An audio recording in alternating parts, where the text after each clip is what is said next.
वाहिगुरू जी का खालसा वाहिगुरू जी की फतेह। TV84 ਦੇ ਸਾਰੇ ਦਰਸ਼ਕ ਤੇ ਸਰੋਤੇ ਜਿਹੜੇ ਇਸ ਵਕਤ ਸਾਡੇ ਨਾਲ ਨਾਰਥ ਅਮਰੀਕਾ ਦੇ ਵਿੱਚੋਂ ਜੁੜੇ ਹੋਏ ਆ ਜਾਂ ਫਿਰ ਸੋਸ਼ਲ ਮੀਡੀਆ ਦੇ ਰਾਹੀਂ ਦੁਨੀਆ ਭਰ ਦੇ ਵਿੱਚ ਸਾਨੂੰ ਦੇਖ ਰਹੇ ਆ, ਉਹਨਾਂ ਸਾਰਿਆਂ ਦਾ ਮੈਂ ਅਮਰਵੀਰ ਸਿੰਘ ਅੱਜ ਇਸ ਗੁਫ਼ਤਗੂ ਪ੍ਰੋਗਰਾਮ ਦੇ ਵਿੱਚ ਤਹਿ ਦਿਲੋਂ ਸਵਾਗਤ ਕਰਦਾ। ਵਿਊਅਰਸ, ਅਸੀਂ ਅੱਜ ਪੰਜਾਬ ਦੇ ਹਾਲਾਤਾਂ ਬਾਰੇ ਗੱਲ ਕਰਾਂਗੇ। ਜਿਵੇਂ ਪਿਛਲੇ ਦਿਨਾਂ ਦੇ ਵਿੱਚ ਅਸੀਂ ਦੇਖ ਰਹੇ ਹਾਂ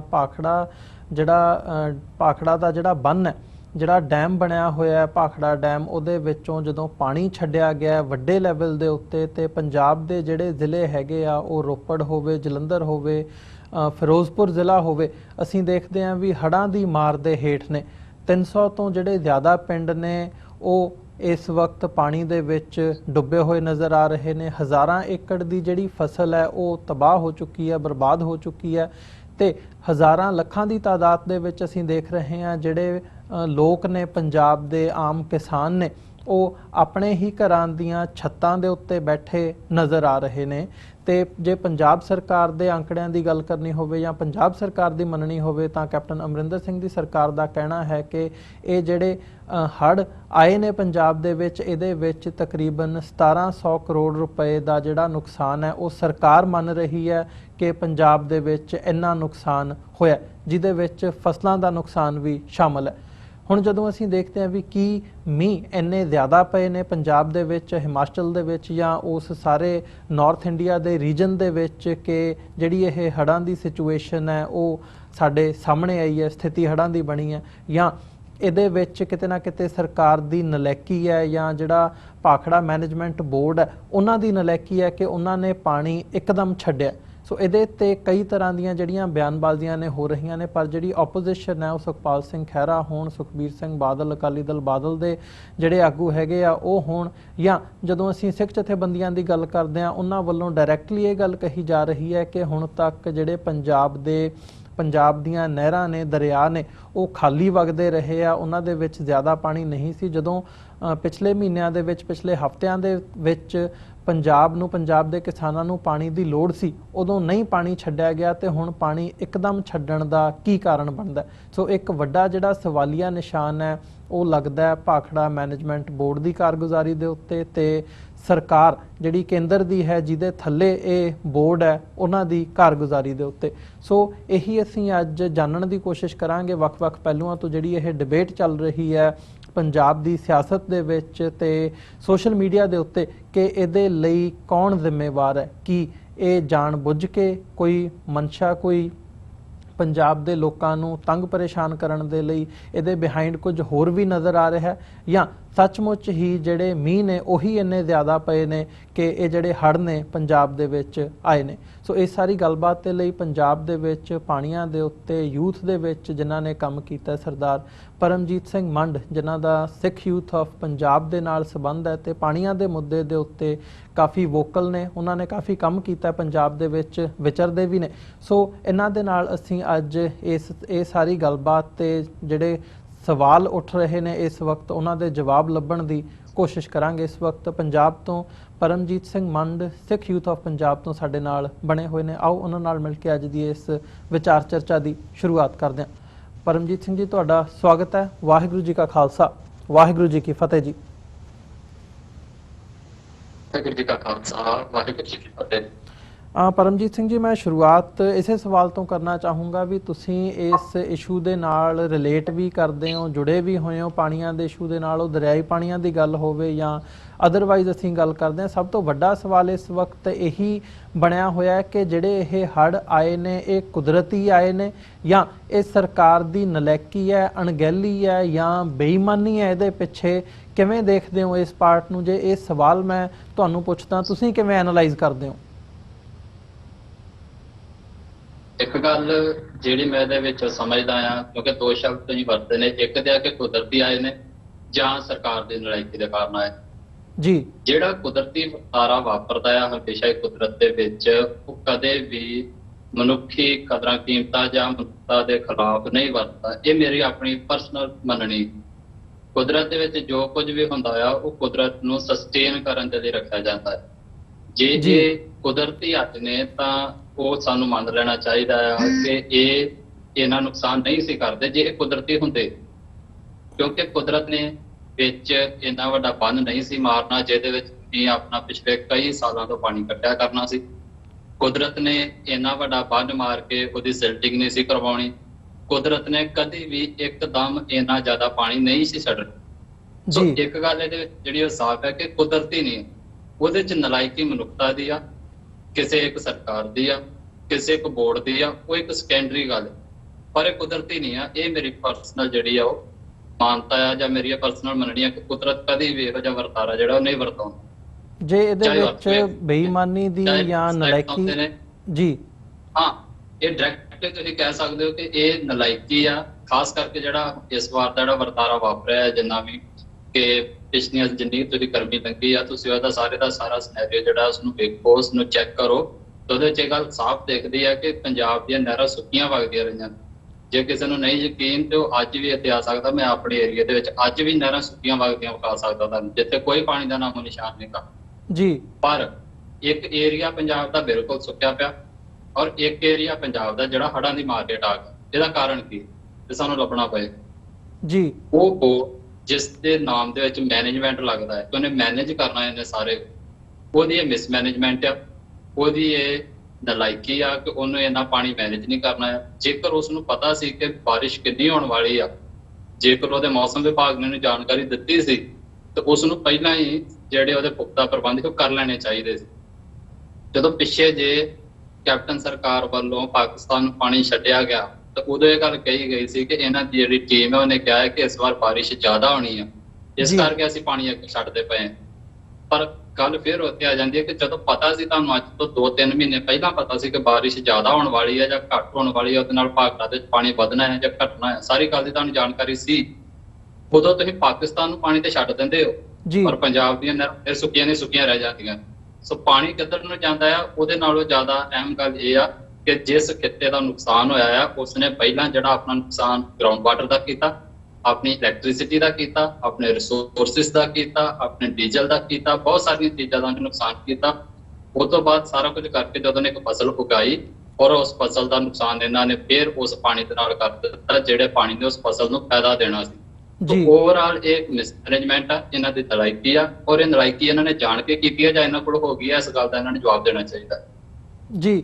ਜਦੋਂ ਅਸੀਂ ਇਸ ਪੁਆਇੰਟ ਤੇ ਆਉਂਦੇ ਆ ਨਲਾਇਕੀ, ਜੇ ਅਸੀਂ ਮੰਨ ਲਈਏ ਵੀ ਨਲਾਇਕੀ ਹੈ, ਕਿਤੇ ਨਾ ਕਿਤੇ ਇਹ ਮਿਸਮੈਨੇਜਮੈਂਟ ਹੈ ਸਰਕਾਰ ਦੇ ਹਵਾਲੇ ਨਾਲ ਵੀ ਤੇ ਭਾਖੜਾ ਮੈਨੇਜਮੈਂਟ ਬੋਰਡ ਦੇ ਹਵਾਲੇ ਨਾਲ ਵੀ, ਤੇ ਫਿਰ ਗੱਲ ਆਉਂਦੀ ਹੈ ਵੀ ਇਹਦੇ ਪਿੱਛੇ ਜਿਹੜਾ ਬੇਈਮਾਨੀ ਦਾ ਫੈਕਟਰ ਆ ਉਹ ਵੀ ਘੋਖਣਾ ਬਣਦਾ, ਖਾਸ ਤੌਰ ਤੇ ਜਦੋਂ ਅਸੀਂ ਸਿੱਖ ਨਜ਼ਰੀਏ ਤੋਂ ਦੇਖਦੇ ਹਾਂ, ਕਿਉਂਕਿ ਇਸ ਵਕਤ ਜਿਹੜੀਆਂ ਸਿੱਖ ਸਫਾਂ ਹੈਗੀਆਂ ਨੇ ਉਹਦੇ ਵਿੱਚ ਇੱਕ ਗੱਲ ਘੁੰਮ ਰਹੀ ਹੈ ਕਿ ਜਿਵੇਂ 1988 ਦੇ ਵਿੱਚ ਫਲੱਡਸ ਆਏ ਸੀ ਪੰਜਾਬ ਦੇ ਵਿੱਚ, ਉਦੋਂ ਵੀ ਭਾਖੜਾ ਡੈਮ ਦੇ ਜਿਹੜੇ ਗੇਟਸ ਹੈਗੇ ਆ ਉਹ ਫਲੱਡ ਗੇਟਸ ਖੋਲ੍ਹ ਦਿੱਤੇ ਗਏ ਸੀ ਤੇ ਬੜੇ ਵੱਡੇ ਲੈਵਲ ਤੇ ਪੰਜਾਬ ਦੇ ਵਿੱਚ ਨੁਕਸਾਨ ਹੋਇਆ ਸੀ। ਕਿਤੇ ਨਾ ਕਿਤੇ ਇਹਨੂੰ ਉਸ ਦੇ ਨਾਲ ਰਿਲੇਟ ਕਰਕੇ ਦੇਖਿਆ ਜਾ ਰਿਹਾ ਵੀ ਇਸ ਵਕਤ ਜਿਹੜੀ ਸਿਚੁਏਸ਼ਨ ਬਣੀ ਹੋਈ ਹੈ ਜਾਂ ਜਿਵੇਂ ਸਿੱਖਾਂ ਦਾ ਵਿਰੋਧ ਨਜ਼ਰ ਆ ਰਿਹਾ ਹੈ, ਤੇ ਖਾਸ ਤੌਰ ਤੇ ਉਹਦੇ ਵਿੱਚ ਮੈਂ 2 ਕਾਰਨ ਜ਼ਰੂਰ ਇੰਟਰੋਡਿਊਸ ਕਰਨਾ ਚਾਹੂੰਗਾ ਜਿਹੜੇ ਅਦਰਵਾਈਜ਼ ਇਸ ਡਿਸਕਸ਼ਨ ਦੇ ਵਿੱਚ ਨਜ਼ਰ ਆ ਰਹੇ ਨੇ। ਇੱਕ ਤਾਂ ਇਹ ਸਿੱਖ ਐਂਗਲ ਤੋਂ ਕਿ ਕਸ਼ਮੀਰੀਆਂ ਦੀ ਜਿਵੇਂ ਸਿੱਖਾਂ ਨੇ ਮਦਦ ਕੀਤੀ ਹੈ ਜਾਂ ਮਦਦ ਕਰ ਰਹੇ ਨੇ ਉਹਨੂੰ ਠੱਲਣ ਦੇ ਲਈ, ਉਹਨੂੰ ਰੋਕਣ ਦੇ ਲਈ,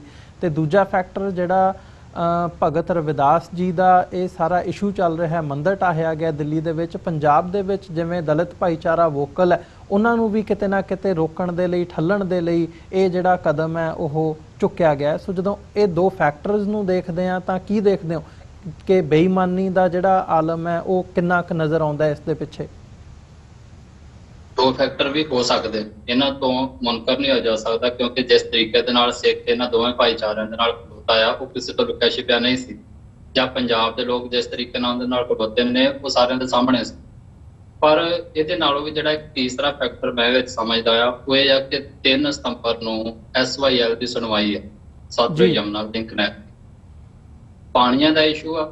ਪਿਛਲੇ 4 ਮਹੀਨਿਆਂ ਦੇ ਵਿੱਚ ਅਖਬਾਰਾਂ, TV ਚੈਨਲਸ ਦੀ ਡਿਬੇਟ, ਸੋਸ਼ਲ ਮੀਡੀਆ ਜਾਂ ਜਿੰਨੇ ਵੀ ਕਮਿਊਨੀਕੇਸ਼ਨ ਦੇ ਸਾਧਨ ਨੇ ਸਾਰੇ ਦੇ ਸਾਰੇ ਗਰਮਾਏ ਰਹੇ ਨੇ ਇਸ ਡਿਬੇਟ ਦੇ ਨਾਲ ਕਿ ਪਾਣੀ ਜਿਹੜਾ ਆ ਉਹ ਪੰਜਾਬ ਦੇ ਵਿੱਚੋਂ ਖਤਮ ਹੋ ਰਿਹਾ ਹੈ।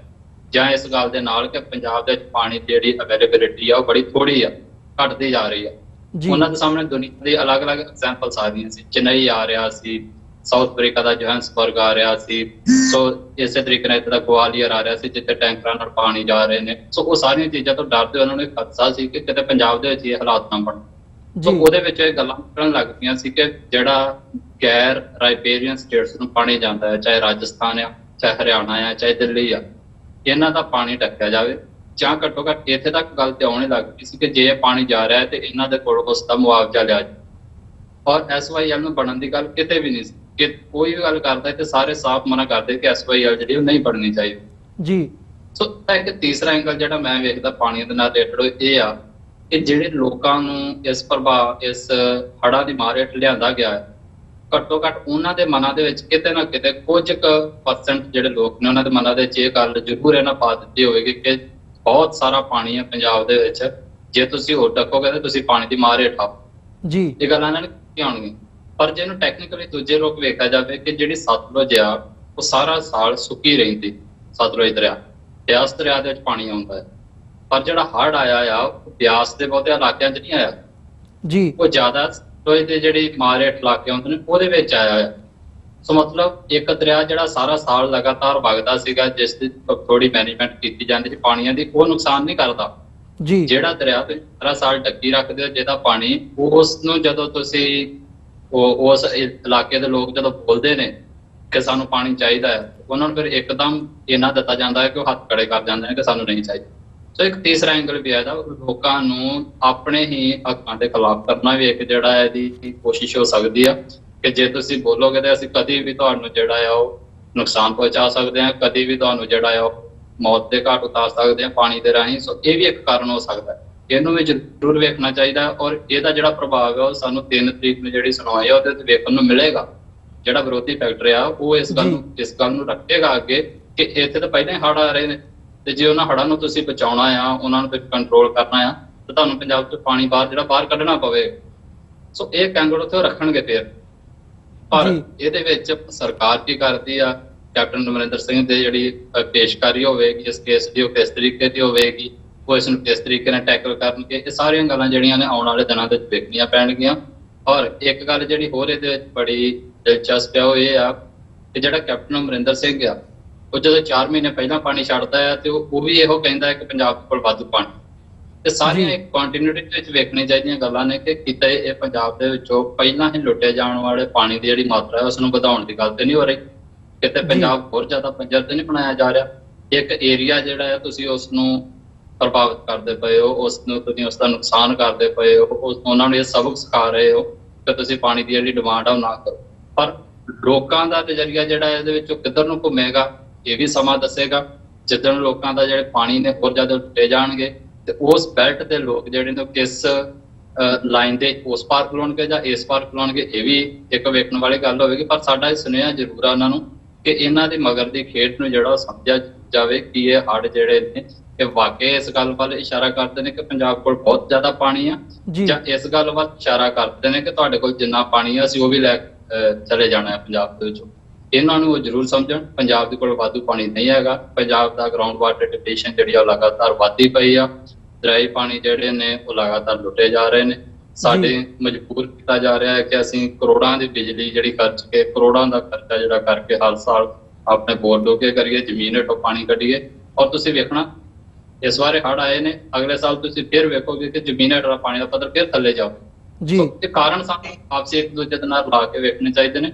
ਇਹਨਾਂ ਦੋਵਾਂ ਜਿਹੜੇ ਪਿਛਲੇ ਆਪਾਂ 2 ਕਾਰਨ ਗਿਣੇ ਸੀਗੇ ਜਿਹੜੇ ਤੁਸੀਂ ਸਾਨੂੰ ਬਣਾਏ ਸੀ, ਕਸ਼ਮੀਰ ਦੇ ਹੱਕ ਵਿੱਚ ਖਲੋਣਾ ਜਾਂ ਰਵਿਦਾਸੀਆ ਜਿਹੜਾ ਭਾਈਚਾਰਾ ਹੈ ਉਹਨਾਂ ਦੇ ਨਾਲ ਖਲੋਣਾ ਜੀ, ਇਹਦੇ ਨਾਲ ਵੱਧ ਕੇ ਮੈਨੂੰ ਲੱਗਦਾ ਕਿ ਇਹ ਜਿਹੜਾ ਤੀਸਰਾ ਕਾਰਨ ਹੈ ਕਿ SYL ਦੀ ਸੁਣਵਾਈ ਤੇ ਪਾਣੀਆਂ ਨੂੰ ਲੁੱਟਣ ਦੀ ਗੱਲ, ਇਹਨਾਂ ਨੂੰ ਜ਼ਰੂਰ ਭੁਗਤਣਾ ਚਾਹੀਦਾ ਆ। ਜੇ ਪਾਣੀ ਪੰਜਾਬ ਦੇ ਕੋਲ ਵਾਧਿਆ ਵਾਧੂ ਨੇ ਤੇ ਇੱਕ ਸਵਾਲ ਹਮੇਸ਼ਾ ਹੀ ਅੱਗੇ ਆ ਕੇ ਖੜਦਾ ਰਹਿੰਦਾ ਆ ਕਿ ਅੱਜ ਤੱਕ ਵੀ ਪੰਜਾਬ ਦੇ ਵਿੱਚ 15 ਲੱਖ ਟਿਊਬਵੈਲਸ ਕੀ ਕਰਦੇ ਨੇ, ਜਿਹੜੇ ਬੱਤੀ ਤੇ ਚੱਲਦੇ ਨੇ, ਜਿਹੜੇ ਡੀਜ਼ਲ ਤੇ ਚੱਲਦੇ ਨੇ ਉਹ ਦੂਸਰੀ ਗੱਲ।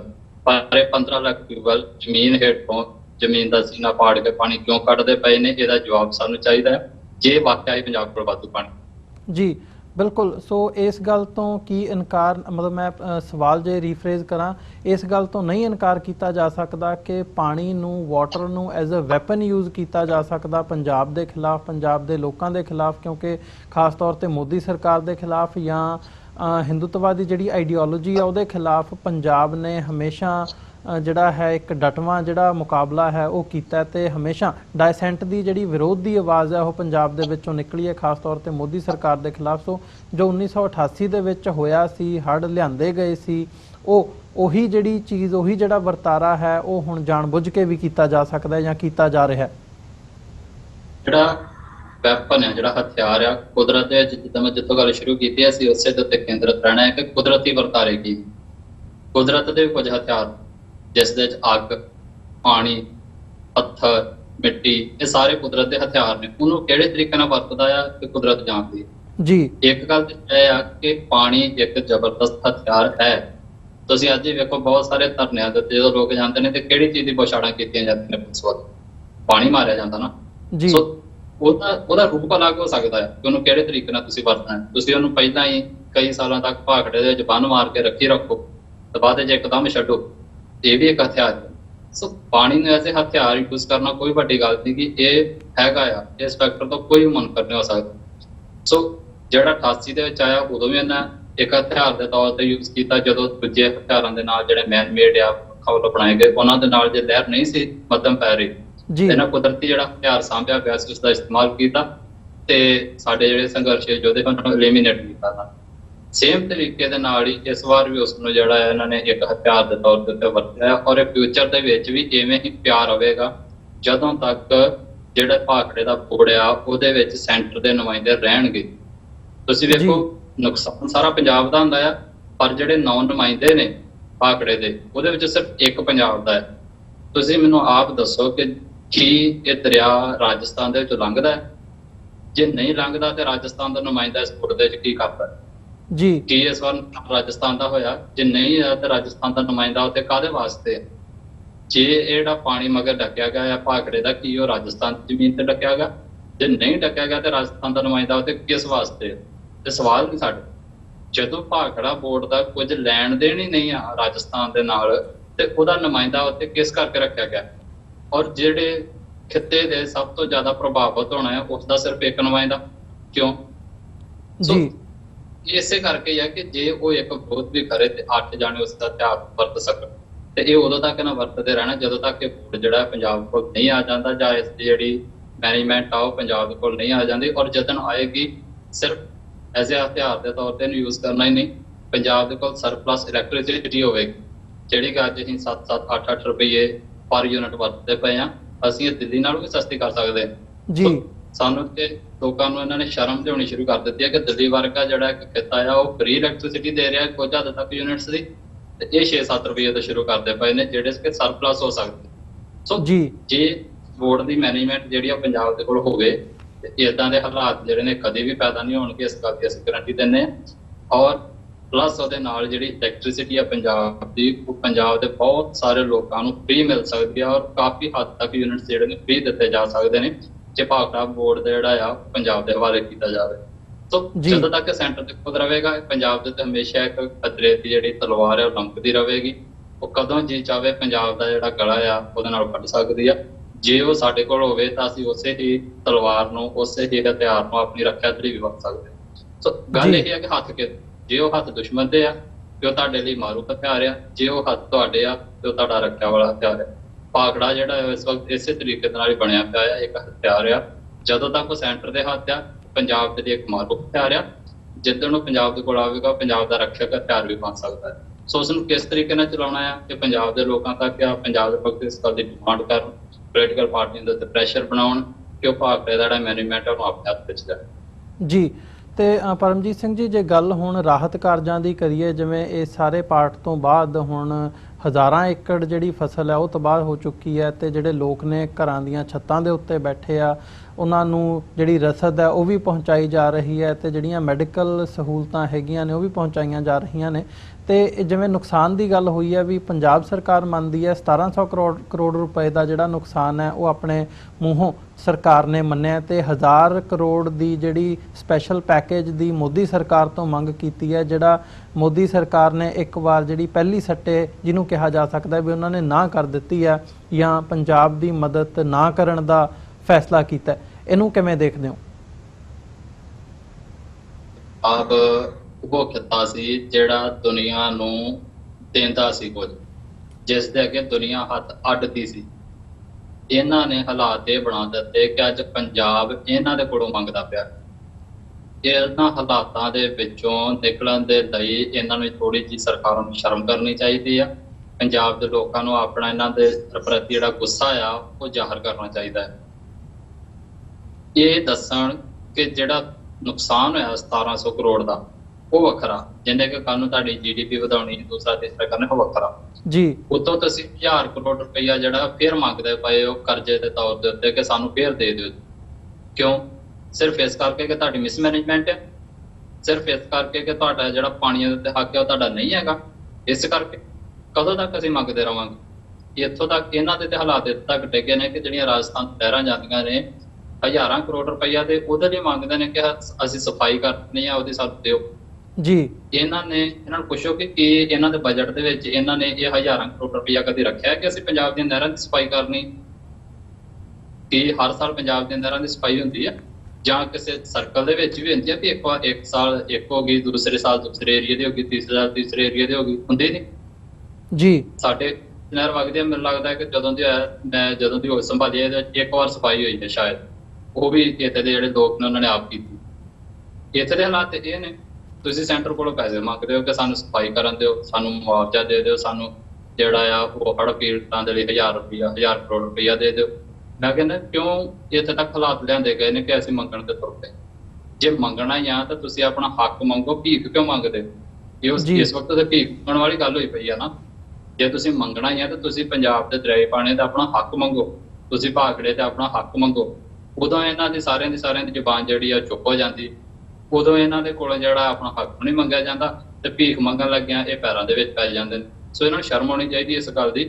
ਜਿਹੜੇ ਹੜ੍ਹ ਪੀੜਤ ਨੇ ਉਹਨਾਂ ਨੂੰ ਮੁਆਵਜ਼ਾ ਮਿਲਣਾ ਚਾਹੀਦਾ ਹੈ, ਮੈਂ ਉਸ ਗੱਲ ਤੋਂ ਮੁਨਕਰ ਨਹੀਂ ਹੋ ਰਿਹਾ ਜੀ। ਪਰ ਗੱਲ ਇਹ ਆ ਕਿੰਨੀ ਵਾਰ ਅਸੀਂ ਮੰਗ ਕੇ ਸਾਰ, ਕਿਉਂ ਅਸੀਂ ਆਪਣੇ ਹੱਕਾਂ ਦੇ ਲਈ ਨਹੀਂ ਖੜਦੇ? ਕਿਉਂ ਜਿਹੜੀਆਂ ਸਾਡੇ ਸਿਰਾਂ ਦੇ ਵਿੱਚ ਜਿਹੜਾ ਦਿਮਾਗ ਆ, ਜਿਹੜਾ ਸਾਡੇ ਸਿਰਾਂ ਦੇ ਉੱਤੇ ਕੁਦਰਤ ਨੇ ਇੱਕ ਤਾਜ ਸਜਾਇਆ, ਕਿਉਂ ਅਸੀਂ ਉਹਨੂੰ ਰੋਲਦੇ ਪਏ? ਸੋ ਜੇ ਉਸਨੂੰ ਵਰਤਣਾ ਹੀ ਹੈ ਤਾਂ ਉਸਨੂੰ ਸਹੀ ਤਰੀਕੇ ਨਾਲ ਵਰਤੋ, ਆਪਣੇ ਹੱਕਾਂ ਦੇ ਲਈ ਖੜੋ, ਨਾ ਕਿ ਹਮੇਸ਼ਾ ਭੀਖ ਮੰਗਣ ਦੇ। ਸੋ ਪੰਜਾਬ ਸਰਕਾਰ ਨੂੰ ਸਾਡਾ ਇਹੋ ਸੁਨੇਹਾ ਆ ਕਿ ਜੇ ਤੁਸੀਂ ਹੁਣ ਮੰਗਣ ਤੇ ਤੋਰੀ ਪਏ, ਫਿਰ ਸੈਂਟਰ ਤੇ ਪੈਰੀ ਜਾ ਕੇ ਪੈ ਹੀ ਗਏ ਤਾਂ ਮੰਗਣਾ ਹੀ ਆ ਤਾਂ ਪੰਜਾਬ ਦੇ ਦਰਿਆਈ ਪਾਣੀਆਂ ਤੇ ਉਹਦਾ ਹੱਕ ਮੰਗੋ, ਭਾਖੜੇ ਦਾ ਹੱਕ ਮੰਗੋ, ਤਾਂ ਕਿ ਉਹ ਪਾਣੀ ਜਿਹੜਾ ਪੰਜਾਬ ਦੇ ਰੂਪ ਵਿੱਚ ਦਿੱਤਾ ਜਾ ਸਕੇ ਤੇ ਜਿਹੜਾ ਨੁਕਸਾਨ ਹੋਇਆ ਇਹਦੇ ਤੋਂ ਆਉਣ ਵਾਲੇ ਦਿਨਾਂ ਦੇ ਵਿੱਚ ਫਿਰ ਦੁਬਾਰਾ ਬਚਿਆ ਜਾ ਸਕੇ। ਜੀ ਬਿਲਕੁਲ ਪਰਮਜੀਤ ਸਿੰਘ ਜੀ। ਤੇ ਜਾਂਦੇ ਜਾਂਦੇ ਜਿਵੇਂ ਅਸੀਂ ਸਿੱਖਾਂ ਦੀ ਗੱਲ ਕਰਦੇ ਹਾਂ, ਡਾਇਸਪੋਰਾ ਦੇ ਵਿੱਚ ਹੋਣ ਜਾਂ ਪੰਜਾਬ ਦੇ ਵਿੱਚ ਹੋਣ, ਨਜ਼ਰ ਆ ਰਿਹਾ ਹੈ ਕਿ ਪੰਜਾਬ ਦੇ ਲੋਕ ਜਿੱਥੇ ਵੀ ਦੁਨੀਆ ਭਰ ਦੇ ਵਿੱਚ ਵਸਦੇ ਆ, ਇਸ ਹੜ੍ਹ ਦੀ ਸਿਚੁਏਸ਼ਨ ਦੇ ਵਿੱਚ ਪੰਜਾਬ ਦੇ ਵੱਲ ਉਹਨਾਂ ਦੀ ਨਿਗਾਹ ਹੈਗੀ ਹੈ ਤੇ ਮਦਦ ਦੇ ਲਈ ਉਹ ਆਪਣੇ ਜਿਹੜੇ ਹੱਥ ਹੈਗੇ ਆ ਉਹ ਅੱਗੇ ਵਧਾ ਰਹੇ ਆ। ਜਿਹੜੀਆਂ ਆਰਗੇਨਾਈਜੇਸ਼ਨਸ ਵੀ ਨੇ, ਖਾਲਸਾ ਏਡ ਹੋਵੇ, ਯੂਨਾਈਟਿਡ ਸਿੱਖਸ ਹੋਵੇ, ਸਿੱਖ ਰਿਲੀਫ ਹੋਵੇ, ਉਹਨਾਂ ਦੀਆਂ ਟੀਮਸ ਨੇ ਜਿਹੜੀਆਂ ਉਹ ਪੰਜਾਬ ਦੇ ਵਿੱਚ ਇਸ ਵਕਤ ਰਿਲੀਫ ਦੇ ਲਈ ਜਾਂ ਲੋਕਾਂ ਦੀ ਮਦਦ ਦੇ ਲਈ ਜਿਸ ਤਰੀਕੇ ਨਾਲ ਵੀ ਕੀਤੀ ਜਾ ਸਕਦੀ ਹੈ, ਜਿੰਨੀ ਕੁ ਉਹਨਾਂ ਦੀ ਪਹੁੰਚ ਹੈਗੀ ਆ ਉਹ ਕਰ ਰਹੇ ਨੇ। ਸੋ ਜਦੋਂ ਇਸ ਐਂਗਲ ਤੋਂ ਦੇਖਦੇ ਹਾਂ ਜਾਂ ਕਸ਼ਮੀਰੀਆਂ ਦੀ ਮਦਦ ਦੀ ਗੱਲ ਕਰਦੇ ਹਾਂ ਜਾਂ ਹਿਊਮਨ ਰਾਈਟਸ ਦੀ ਅਸੀਂ ਖਲੋਣ ਦੀ ਗੱਲ ਕਰਦੇ ਹਾਂ, ਹਿਊਮਨ ਰਾਈਟਸ ਦੇ ਇਸ਼ੂ ਦੇ ਉੱਤੇ, ਉਹ ਭਾਵੇਂ ਬਾਬਾ ਰਵਿਦਾਸ ਜੀ ਦਾ ਮੰਦਿਰ ਹੋਵੇ, ਉਹਦੇ ਹੱਕ ਦੇ ਵਿੱਚ ਖਲੋਣ ਦੀ ਗੱਲ ਹੋਵੇ, ਜਾਂ ਕਸ਼ਮੀਰੀਆਂ ਦੀ ਮਦਦ ਦੀ ਗੱਲ ਹੋਵੇ, ਜਾਂ ਹੁਣ ਆਪਣੀ ਆਫਤ ਜਿਹੜੀ ਆਈ ਹੈ ਪੰਜਾਬ ਦੇ ਵਿੱਚ ਜਾਂ ਲਿਆਂਦੀ ਗਈ ਹੈ ਕਹਿ ਲਿਆ ਜਾਵੇ, ਇਹਦੇ ਲਈ ਪੰਜਾਬ ਜਿਸ ਹਿਸਾਬ ਦੇ ਨਾਲ ਖਲੋਤਾ ਹੈ, ਇਹਨੂੰ ਤੁਸੀਂ ਕਿਵੇਂ ਦੇਖਦੇ ਹੋ ਤੇ ਕੀ ਕਹਿਣਾ ਚਾਹੋਗੇ ਇਸ ਮੁਤਲਕ ਅਖੀਰ ਦੇ ਵਿੱਚ? ਗੱਲ ਸ਼ੁਰੂ ਕੀਤੀ ਸੀ ਮੈਂ ਉੱਥੇ ਲਿਆਉਣੀ ਚਾਹੁੰਦਾ ਹਾਂ, ਜਿਹੜੀ ਕੁਦਰਤ ਆ, ਜਿਹੜਾ ਨੇਚਰ ਆ, ਉਹ ਹਮੇਸ਼ਾ ਹੀ ਬੜਾ ਸਸਟੇਨੇਬਲ ਤਰੀਕੇ ਦੇ ਨਾਲ ਚੱਲਦਾ ਹੈ। ਜਿਹੜੀ ਸਿੱਖੀ ਆ ਉਹ ਕੁਦਰਤ ਦੇ ਨਾਲ ਬੜੀ ਡੂੰਘੀ ਜੁੜੀ ਹੋਈ ਹੈ। ਜਦੋਂ ਪਵਨ ਗੁਰੂ, ਪਾਣੀ ਪਿਤਾ ਤੇ ਮਾਤਾ ਧਰਤ ਮਾਤ ਦੀ ਗੱਲ ਕੀਤੀ ਜਾਂਦੀ ਆ, ਜੋ ਸਾਰੇ ਕੁਦਰਤ ਨੂੰ ਆਪਣੇ ਕਲਾਵੇ ਦੇ ਵਿੱਚ ਲੈ ਲੈਂਦੀ ਹੈ। ਹਵਾ, ਧਰਤੀ, ਪਾਣੀ, ਜਿਹੜਾ ਕਿ ਇਸ ਦੁਨੀਆ ਦੇ ਉੱਤੇ ਜ਼ਿਆਦਾਤਰ ਲਾਈਫ ਨੂੰ ਬਣਾਏ ਰੱਖਣ ਦੇ ਲਈ ਕੰਮ ਕਰਦਾ ਹੈ। ਜਿਹੜੀ ਕੁਦਰਤ ਆ, ਤੁਸੀਂ ਜੰਗਲਾਂ ਦੇ ਵਿੱਚ ਜਾ ਕੇ ਵਰਤਾਰਾ ਵੇਖੋ, ਇੱਕ ਚੀਜ਼ ਜਿਹੜੀ ਆ ਦੂਸਰੀ ਚੀਜ਼ ਦੀ ਮਦਦ ਦੇ ਲਈ ਹਮੇਸ਼ਾ ਖੜੀ ਰਹਿੰਦੀ ਹੈ, ਚਾਹੇ ਉਹ ਕੀੜਾ ਸਹਿਕ ਵੀ ਹੋਵੇ। ਇੱਕ ਵੇਲ ਜਿਹੜੀ ਦੂਸਰੇ ਦਰਖਤ ਦੇ ਉੱਤੇ ਚੜ੍ਹਦੀ ਆ, ਉਹ ਉਹਦੀ ਮਦਦ ਲੈ ਕੇ ਚੜ੍ਹਦੀ। ਇੱਕ ਜਾਨਵਰ ਜਿਹੜਾ ਦੂਸਰੇ ਦਾ ਭੋਜਨ ਬਣ ਜਾਂਦਾ ਹੈ, ਚਾਹੇ ਉਹ ਕੀੜਾ ਲੈ ਕੇ, ਜਿਹੜਾ ਮੈਂ ਪਹਿਲਾਂ ਸ਼ਬਦ ਵਰਤਿਆ, ਚਾਹੇ ਉਹ ਕੀੜਾ ਸਹਿ ਕੇ ਬਣਦਾ ਹੈ, ਪਰ ਉਹ ਉਹਦੇ ਜੀਵਨ ਦੇ ਲਈ ਦੂਸਰੇ ਦੇ ਲਈ ਖੜ ਜਾਂਦਾ ਹੈ। ਸੋ ਇਹਦਾ ਜਿਹੜੀ ਗੱਲ ਹੈ ਕੁਦਰਤ ਦੇ ਵਿੱਚ, ਕਿ ਇੱਕ ਦੂਸਰੇ ਦਾ ਸਹਾਰਾ ਲੈ ਕੇ, ਇੱਕ ਦੂਸਰੇ ਦੀ ਮਦਦ ਦੇ ਕੇ ਜਾਂ ਉਹਦੇ ਕੋਲ ਲੈ ਕੇ ਜੀਵਨ ਨੂੰ ਬਣਾਏ ਰੱਖਣਾ, ਇਹੀ ਚੀਜ਼ਾਂ ਸਿੱਖੀ ਦੇ ਵਿੱਚ ਹੈ। ਸਿੱਖੀ ਹਮੇਸ਼ਾ ਹੀ ਉੱਥੇ ਖੜਦੀ ਰਹਿੰਦੀ ਹੈ ਜਿੱਥੇ ਜਿੱਥੇ ਜਿਸ ਨੂੰ ਵੀ ਜ਼ਰੂਰਤ ਹੋਵੇ, ਜਿਸ ਵੀ ਚੀਜ਼ ਦੀ, ਚਾਹੇ ਉਹ ਫਿਰ ਸੀਸ ਦੀ ਕਿਉਂ ਨਾ ਹੋਵੇ, ਗੁਰੂ ਮਹਾਰਾਜ ਸੀਸ ਵੀ ਭੇਟ ਕਰ ਦਿੰਦੇ ਨੇ। ਸੋ ਇਹ ਦੇਖ ਮੈਂ ਕਹਿੰਦਾ ਕਿ ਉਹਦੇ ਵਿੱਚ ਇੱਕ ਛੋਟਾ ਜਿਹਾ ਸਿੱਖੀ ਦਾ ਇੱਕ ਅੰਸ਼ ਆ ਕਿ ਜਿੱਥੇ ਵੀ ਲੋਕਾਂ ਦੇ ਉੱਤੇ ਪੀੜਾ ਪਾਉਂਦੀ ਆ, ਉੱਥੇ ਸਿੱਖ ਜਾ ਕੇ ਖੜ ਜਾਂਦੇ। ਇਹ ਸਾਨੂੰ ਕੁਦਰਤ ਨੇ ਸਾਨੂੰ ਸਿਖਾਇਆ ਹੈ, ਉਸ ਸਾਨੂੰ ਜਿਹੜੀ ਸਿਖਾਈ ਹੋਈ ਹੈ। ਸੋ ਇਹ ਸਿੱਖੀ ਦਾ ਹਿੱਸਾ ਹੈ। ਸੋ ਇਹ ਇੱਕ ਬੜੀ ਵਧੀਆ, ਜਿਹਦੇ ਨਾਲ ਇੱਕ ਵਧੀਆ ਇਮੇਜ ਸਿੱਖੀ ਦੀ ਜਿਹੜੀ ਆ ਦੁਨੀਆ ਦੇ ਵਿੱਚ ਜਾਂਦੀ ਹੈ, ਇੱਕ ਵਧੀਆ ਰੁਤਬਾ ਜਿਹੜਾ ਸਿੱਖੀ ਦਾ ਉਹਦੇ ਬਣਦਾ ਹੈ। ਪਰ ਜਿਸ ਕੰਟੈਕਸਟ ਦੇ ਵਿੱਚ ਆਪਾਂ ਗੱਲ ਕਰਦੇ ਪਏ, ਉੱਥੇ ਅੱਜ ਗੱਲ ਨੂੰ ਸਿਰਫ ਅਖੀਰੀ ਫਿਰ ਮੈਂ ਕਹੂੰਗਾ ਕਿ ਇੱਦਾਂ ਹੀ ਵੇਖਣਾ ਚਾਹੀਦਾ ਆ ਕਿ ਕੀ ਸਾਰੀ ਉਮਰ ਜਾਂ ਜਦੋਂ ਤੱਕ ਕਾਇਨਾਤ ਰਹਿਣੀ ਹੈ ਕਿ ਸਿੱਖੀ ਇੱਕ ਵਿਚਰਦੀ ਹੋ ਕਿ ਕਦੀ ਉਹਦਾ ਜੈਨੋਸਾਈਡ ਹੋ ਜਾਂਦਾ ਹੈ, ਕਦੇ ਉਸਨੂੰ ਮਾਰ ਦਿੱਤਾ ਜਾਂਦਾ ਹੈ, ਕਦੇ ਉਸਨੂੰ ਤਾਂਤਰਿਕ ਤੌਰ ਤੇ ਮਾਰਿਆ ਜਾਂਦਾ ਹੈ, ਕਦੇ ਡੇਰਾਵਾਦ ਕੀਤਾ ਜਾਂਦਾ, ਕਦੇ ਲਿਆਂਦਾ ਜਾਂਦਾ, ਕਦੇ। ਸੋ ਬਹੁਤ ਸਾਰੀ ਇੱਕ ਲੰਮੀ ਲਿਸਟ ਹੈ ਕਿ ਨਾਇਕ ਜਦਨ ਸਿੱਖੀ ਆਪਣੇ ਜਿਹੜਾ ਘਰ ਆ ਪੰਜਾਬ ਸ਼ਹਾਦ ਹੋ ਗਏ ਤੇ ਉਸੋਂ ਇੱਥੋਂ ਫਿਰ ਉਹ ਕਾਬਜ਼ ਕਰਿਆ ਕਰਨਗੇ ਜਿਹੜੇ ਦੇਸ਼ ਦੁਨੀਆ ਦੀ ਮਦਦ ਕਰਿਆ ਕਰਨਗੇ। ਇਹ ਗੱਲਾਂ ਤੁਹਾਨੂੰ ਵੇਖਣੀਆਂ ਪੈਣਗੀਆਂ। ਅੱਜ ਦੇ ਹਾਲਾਤ ਇਸ ਤੱਕ ਫਿਰ ਦੁਬਾਰਾ ਬਣ ਕੇ ਨੇ, ਵੇਖੋ ਇਹਨਾਂ ਨੇ ਬਣਾ ਦਿੱਤੇ ਕਿ ਉਹ ਸਿੱਖੀ ਜਿਹਨੇ ਦੁਨੀਆ ਦੀ ਮਦਦ ਕਰਨੀ, ਅੱਜ ਫਿਰ ਉਹ ਆਪਣੇ ਘਰ ਆ ਗਏ ਬਚਾਉਣ ਦੇ ਲਈ ਕਿ ਆਪਣੇ ਦੁੱਖ ਤੋਂ ਲੱਗ ਗਏ। ਸੋ ਇਹਨਾਂ ਸਾਰੀਆਂ ਚੀਜ਼ਾਂ ਨੂੰ ਸੋਚਦੇ ਵਿਚਾਰਦੇ ਅਸੀਂ ਤੇ ਇੱਕ ਇਹੋ ਜਿਹਾ ਕਿੱਤਾ ਜਿਹੜਾ ਹੈ ਬਣਾਉਣਾ ਚਾਹੁੰਦੇ, ਇੱਕ ਐਸਾ ਰਾਜ ਬਣਾਉਣਾ ਚਾਹੁੰਦੇ ਜਿਹੜਾ ਆਪ ਤੇ ਖੁਸ਼ਹਾਲ ਹੋ ਗਈ ਹੋਵੇ। ਜਦੋਂ ਦੁਨੀਆ ਦੇ ਉੱਤੇ ਭੀੜ ਪਵੇ ਤੇ ਇੱਥੋਂ ਕਾਫਲੇ ਜਾਣ ਉਹਨਾਂ ਦੀ ਮਦਦ ਦੇ, ਨਾ ਕਿ ਇੱਥੇ ਕਾਫਲੇ ਆਉਣ ਸਾਡੀ ਮਦਦ ਦੇ। ਇਹਨਾਂ ਦੋਵਾਂ ਦੇ ਫਰਕ ਹੈ। ਅੱਜ ਦੇ ਹਾਲਾਤ ਇਹ ਨੇ ਕਿ ਇੱਥੇ ਆ ਰਹੇ ਨੇ, ਅਸੀਂ ਇੱਕ ਸਮਾਜ ਸਿਰਜਣਾ ਚਾਹੁੰਦੇ ਇੱਥੋਂ ਕਾਫਲੇ ਜਾਣ। ਸੋ ਲੋਕਾਂ ਦੇ ਉੱਤੇ ਫਿਰ ਅਖੀਰੀ ਗੱਲ ਲੋਕਾਂ ਦੇ ਉੱਤੇ ਆ ਕੇ ਖੜ ਜਾਂਦੀ ਹੈ ਕਿ ਲੋਕ ਕਦੋਂ ਜਾਗਰੂਕ ਹੁੰਦੇ ਨੇ, ਲੋਕ ਕਦੋਂ ਸਰਕਾਰਾਂ ਦੇ ਖਿਲਾਫ ਆਵਾਜ਼ ਚੁੱਕਦੇ ਨੇ, ਲੋਕ ਕਦੋਂ ਆਪਣੇ ਹੱਕਾਂ ਦੇ ਲਈ ਜਿਹੜਾ ਲਾਮਬੰਦ ਹੁੰਦੇ ਨੇ। ਇਹ ਗੱਲਾਂ ਸਾਰੀਆਂ ਦੀ ਸਾਰੀਆਂ ਸਮਾਜ ਵਿੱਚ ਪਈਆਂ ਹੋਈਆਂ ਨੇ। ਔਰ ਜਿਹੜਾ ਸਿਚੁਏਸ਼ਨ ਅੱਜ ਬਣੀ ਪਈ ਹੈ, ਇਹਦੇ ਨਾਲ ਵੀ ਸਰਕਾਰ ਦੇ ਪੱਖ ਵਿੱਚ ਜਾਣ ਵਾਲੀ ਗੱਲ ਹੈ ਨਹੀਂ। ਇਹ ਕੈਪਟਨ ਅਮਰਿੰਦਰ ਸਿੰਘ ਦਾ ਦੌਰਾ ਹੋਣਾ ਹੈ ਉੱਥੇ ਤੇ ਲੋਕਾਂ ਨੂੰ ਕਿਹਾ ਜਾ ਰਿਹਾ ਕਿ ਤੁਸੀਂ ਸੜਕ ਤੋਂ ਥੱਲੇ। ਜਿਹੜੇ ਲੋਕ ਪਾਣੀਆਂ ਚੋਂ ਬਚਣ ਦੇ ਲਈ ਸੜਕਾਂ ਤੇ ਆਏ, ਉਹਨਾਂ ਨੂੰ ਇਹ ਕਹਿ ਰਹੇ ਨੇ ਕਿ ਕੈਪਟਨ ਸਾਹਿਬ ਦਾ ਕਾਫਲਾ ਲੰਘਣਾ ਹੈ, ਤੁਸੀਂ ਥੱਲੇ ਉਤਰੋ। ਦੱਸੋ ਵੀ ਕੈਪਟਨ ਸਾਹਿਬ ਉੱਥੇ ਲੋਕਾਂ ਨੂੰ ਵੇਖਣ ਜਾ ਰਹੇ ਨੇ ਕਿ ਜ਼ਮੀਨ ਨੂੰ ਵੇਖਣ ਜਾ ਰਹੇ? ਇਹਨਾਂ ਗੱਲ ਕਲੀਅਰ ਤੇ ਕਰੋ। ਤੁਸੀਂ ਉੱਥੇ ਜ਼ਮੀਨ ਨੂੰ ਬਚਾਉਣ ਜਾ ਰਹੇ ਹੋ ਕਿ ਲੋਕਾਂ ਨੂੰ ਬਚਾਉਣ ਜਾ ਰਹੇ ਹੋ? ਜੇ ਤੁਸੀਂ ਲੋਕਾਂ ਨੂੰ ਬਚਾਉਣ ਜਾ ਰਹੇ ਹੋ ਤਾਂ ਫਿਰ ਲੋਕਾਂ ਦਾ ਖਤਰਾ ਕਰਦਾ ਹੈ। ਉਹਨਾਂ ਨੂੰ ਤੁਸੀਂ ਫਿਰ ਪਾਣੀ ਦੇ ਸਾਡਾ ਪ੍ਰਸ਼ਾਸਨ ਜਿਹੜਾ ਕਰਦਾ ਪਿਆ ਹੈ, ਕਿਉਂ? ਇਹ ਜਿਹੜਾ ਡਰ ਹੈ ਇਹਨਾਂ ਦੇ ਮਨਾਂ ਦੇ ਵਿੱਚ ਕਿ ਸਾਨੂੰ ਲੋਕ ਕੁਝ ਕਹਿਣਗੇ, ਸਾਨੂੰ ਲੋਕ ਸਾਡੇ ਗੱਲ ਕਹਿਣਗੇ, ਇਹ ਇਸੇ ਕਰਕੇ ਹੈ ਕਿਉਂਕਿ ਚੋਰ ਨੇ, ਇਹ ਬੇਈਮਾਨ ਨੇ, ਇਹ ਠੱਗ ਨੇ, ਇਹਨਾਂ ਦੀ ਬੇਵਕੂਫੀਆਂ ਨੇ, ਇਹਨਾਂ ਦੀਆਂ ਬੇਇਨਸਾਫੀਆਂ ਨੇ, ਇਹਨਾਂ ਵੱਲੋਂ ਜਿਹੜੀਆਂ ਲੋਕਾਂ ਦਿੱਤੀਆਂ ਗਈਆਂ, ਜਿਹੜਾ ਇਹਨਾਂ ਡਰ ਸਤਾਉਂਦਾ ਹੈ। ਜਦੋਂ ਤੱਕ ਇਸ ਡਰ ਦੇ ਵਿੱਚ ਜੀ ਰਹੇ ਨੇ, ਇਸ ਗੱਲ ਤੋਂ ਇਹ ਸਾਫ਼ ਹੈ ਕਿ ਇਹ ਲੋਕਾਂ ਤੋਂ ਡਰਦੇ ਨੇ। ਔਰ ਇਸ ਗੱਲ ਨੂੰ ਮੰਨਣਾ ਚਾਹੀਦਾ ਕਿ ਇਹ ਬਹੁਤ ਸਾਰੀਆਂ ਗਲਤੀਆਂ ਅੱਜ ਵੀ ਕਰਦੇ ਨੇ। ਜਿੱਦਾਂ ਗਲਤੀਆਂ ਤੋਂ ਸੁਰੱਖਿਅਤ ਹੋ ਜਾਣ, ਉਹਨਾਂ ਨੂੰ ਲੋਕਾਂ ਵਿੱਚ ਆਮ ਕਰਨਗੇ। ਜਿਵੇਂ ਕਿ ਅਸੀਂ ਬਹੁਤ ਸਾਰੀਆਂ ਮੈਚਿਓਰ ਕੰਟਰੀਜ਼ ਦੇ ਵੇਖਦੇ ਹਾਂ, ਉੱਥੇ ਜਿਹੜੇ ਪ੍ਰੈਜ਼ੀਡੈਂਟ ਨੇ, ਪ੍ਰਾਈਮ ਮਿਨਿਸਟਰ ਨੇ, ਉਹ ਆਮ ਫਿਰਦੇ ਨੇ। ਇਸੇ ਤਰ੍ਹਾਂ ਇੱਕ ਜਿਹੜਾ ਸਰਪੰਚ ਆ, ਉਹ ਵੀ ਇਸ ਤਰੀਕੇ ਨਾਲ ਫਿਰਦਾ, ਇੱਕ ਲੋਕਾਂ ਦੇ ਆਮ ਨਹੀਂ ਵਿਚਰਦਾ। ਸੋ ਇਹ ਜਿਹੜਾ ਗੈਪ ਹੈ ਸੋਸਾਇਟੀ ਦਾ, ਇਹਨੂੰ ਖਤਮ ਕਰਨ ਦੀ ਲੋੜ ਹੈ। ਔਰ ਇਹ ਗੈਪ ਜਿਹੜਾ ਆ ਸਿੱਖੀ ਦੇ ਵਿੱਚ ਖਤਮ ਹੋਣਾ ਹੈ। ਜਿੱਦਣ ਜਥੇਦਾਰ ਵੀ ਤੇ ਸੰਗਤ ਵੀ ਦੋਵੇਂ ਬਰਾਬਰ ਬੈਠੇ ਹੁੰਦੇ, ਇਹ ਅਸੀਂ ਉੱਥੇ ਲਿਆਉਣੀ ਚਾਹੁੰਦੇ ਹਾਂ। ਜੇ ਸਾਡੇ ਲੀਡਰ ਵੀ ਲੋਕਾਂ ਦੇ ਵਿੱਚ ਹੋਣ ਤਾਂ ਲੋਕ ਇਹਨਾਂ ਦੇ ਨਾਲ ਹੋਣ, ਫੇਸ ਟੂ ਫੇਸ ਗੱਲਾਂ ਹੋਣੇ, ਲੋਕਾਂ ਦੀ ਭੀੜ ਨੂੰ ਮਹਿਸੂਸ ਕਰਨ। ਪਰ ਇਹੋ ਜਿਹੀਆਂ ਆਫਤਾਂ ਆਉਣ ਤੋਂ ਪਹਿਲਾਂ ਹੀ ਆਪਣੇ ਪੁਖਤਾ ਪ੍ਰਬੰਧ ਜਿਹੜੇ ਕਰਕੇ ਰੱਖਣ। ਉਹਦੇ ਪੰਜਾਬ ਲੈ ਕੇ ਜਾਣ ਦੀ ਜਿਹੜੀ ਆ ਸਾਡੀ ਕੋਸ਼ਿਸ਼ ਆ, ਸਿੱਖਾਂ ਦੀ ਕੋਸ਼ਿਸ਼ ਆ।